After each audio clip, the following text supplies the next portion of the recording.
Good morning. आज की video में हम बात करेंगे मानव प्रजनन तंत्र की बात करेंगे या रिप्रोडक्टिव सिस्टम की हम बात करते हैं। तो सबसे पहले हम समझते हैं कि रिप्रोडक्शन जो है इसका मतलब क्या है।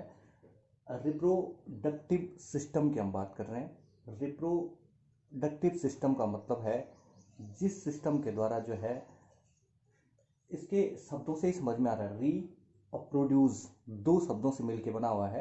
री का मतलब है पुनः और प्रोड्यूस का मतलब होता है निर्माण, यानी कि अपने समान संतति की उत्पत्ति करने के लिए जिस तंत्र का प्रयोग किया जाता है उस तंत्र को रिप्रोडक्टिव तंत्र या प्रजनन तंत्र कहते हैं। यानी कि अपने समान संतति, प्रत्येक जीव जो है अपने समान संतति को उत्पन्न करने के लिए जो है इस तंत्र का प्रयोग करता है, इसलिए इसको प्रजनन तंत्र का कहते हैं। री का मतलब होता है पुनः, प्रोड्यूस का मतलब होता है प्रोडक्शन करना, अपने समान संतति का प्रोडक्शन करना या उत्पन्न करना। इस सिस्टम को कहा जाता है रिप्रोडक्टिव सिस्टम। लिविंग थिंग्स में या जितने भी जीवित चीज़ें हैं उनमें ये दो प्रकार का होता है। प्रजनन दो प्रकार से होता है, एक होता है एसेक्सुअल, दूसरा होता है सेक्सुअल। तो एसेक्सुअल जो है ज़्यादातर हमें प्लांट्स में देखने को मिलता है। एनिमल में जो है हमें ज़्यादातर सेक्सुअल रिप्रोडक्शन देखने को मिलता है। तो एनिमल में भी हम बात करेंगे ह्यूमन रिप्रोडक्टिव सिस्टम की। तो सबसे पहले हम इसमें ये समझ जाते हैं, ह्यूमन में रिप्रोडक्टिव सिस्टम जो है मेल और फीमेल में अलग अलग होता है। यानी कि ह्यूमन जो है यूनिसेक्सुअल होता है। मेल में अलग तरीके का सिस्टम और फीमेल में अलग तरीके का सिस्टम देखने को मिलता है। और इन दोनों के फ्यूज होने से, इन दोनों के आपस में मिलन से जो है एक नई संतति की उत्पत्ति होती है। तो इसमें एक जो इसकी कुछ फेजेस हैं, कौन कौन सी अवस्थाएं हैं जिनसे जो है एक नए बेबी का, नए बच्चे का निर्माण होता है। पहले हम उन फेजेस को समझते हैं।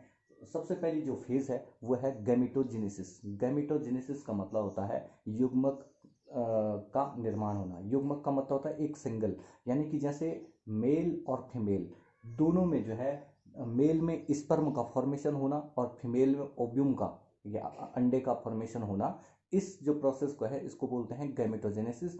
तो ये जो है 11 से 18 साल के बीच की जो उम्र है इसमें स्टार्ट हो जाता है, मेल और फीमेल में दोनों में। मेल जो है यानी कि जो आदमी है उसमें स्पर्म का फॉर्मेशन होता है, शुक्राणु जिसको हिंदी में बोलते हैं।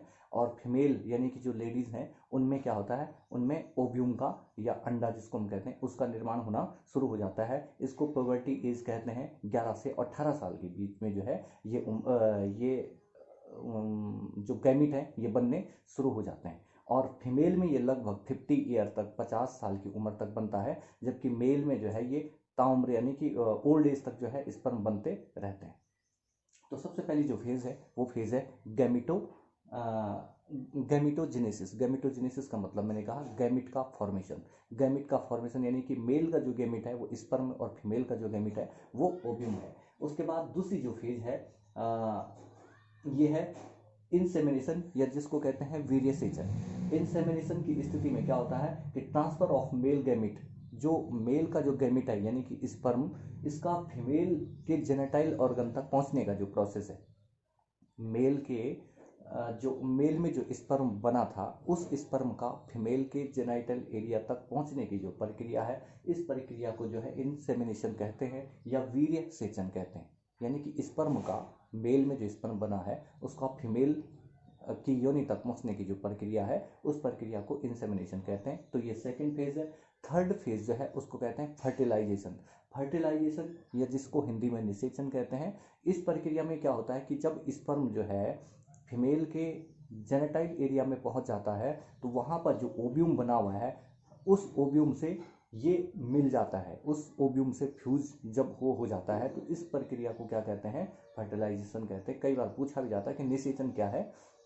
तो स्पर्म और अंडे का आपस में मिलना, आपस में फ्यूज होना, इस प्रक्रिया को क्या कहते हैं, फर्टिलाइजेशन या निषेचन कहते हैं।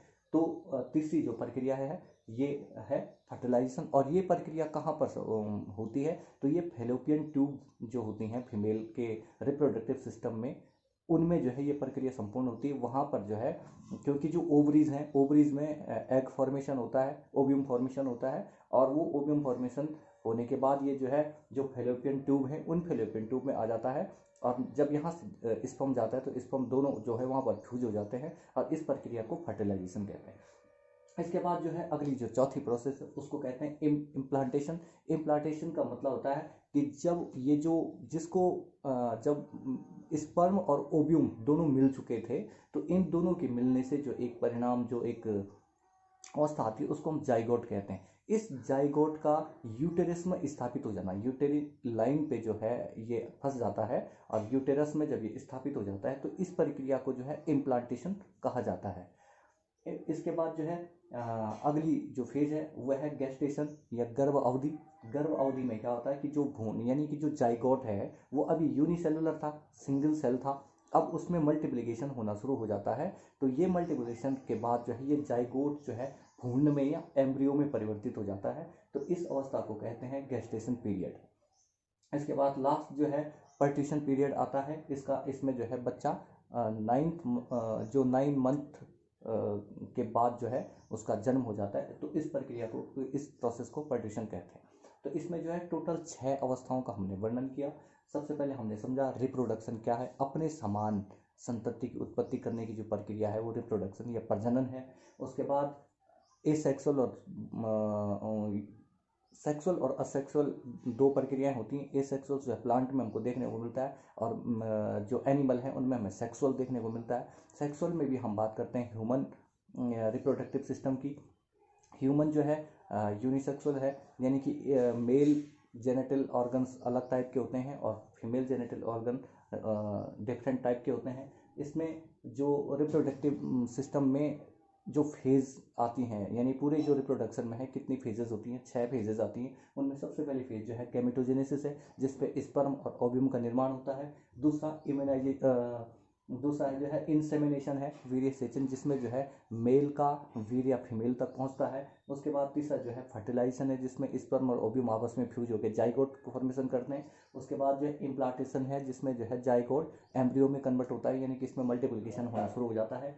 उसके बाद गेस्टेशन गर्भ अवधि है, जिसमें क्या होता है कि भ्रूण का विकास लगातार होता है और ये एक बच्चे को जन्म देता है, और लास्ट में पर्ट्यूशन यानी कि बच्चे का जन्म हो जाता है। तो इस पूरी जो प्रोसेस है, इस प्रोसेस को जो है रिप्रोडक्शन कहते हैं। अब हम बात करें योग की, तो योग में जो है इन सारी प्रोसेस को, यानी कि ये तो वैसे नेचुरल प्रोसेस है, लेकिन कई बार हमारे जो जब हम नेचर से हट जाते हैं तो हमें अलग अलग प्रकार की व्याधियाँ उत्पन्न हो जाती हैं। यानी कि कई बार फीमेल जेनेटाइल ऑर्गन में जो है समस्याएं आ जाती हैं, यानी कि ओव्यूम प्रोड्यूस नहीं कर पा रही, कई बार उनमें मेंस्ट्रुएशन साइकिल नहीं हो पा रही। तो कई बार मेल में भी ऐसा होता है कि इसमें जो है स्पर्म फॉर्मेशन रुक जाता है, या फिर जेनेटाइल ऑर्गन पूरी तरीके से ग्रोथ नहीं कर पाते हैं। तो इनके कारण जो है उनमें बांझपन या स्टेरिलिटी जैसी समस्याएं उत्पन्न हो जाती हैं। तो उनके लिए जो है मैंने एक वीडियो अलग से बनाया, मैं उसको लिंक में डाल दूंगा। उसकी जो प्रोसेस है, उसकी जो प्रैक्टिस है, उससे कई बार जो है कई हद तक जो है इसमें फ़ायदा लोगों को मिलता है।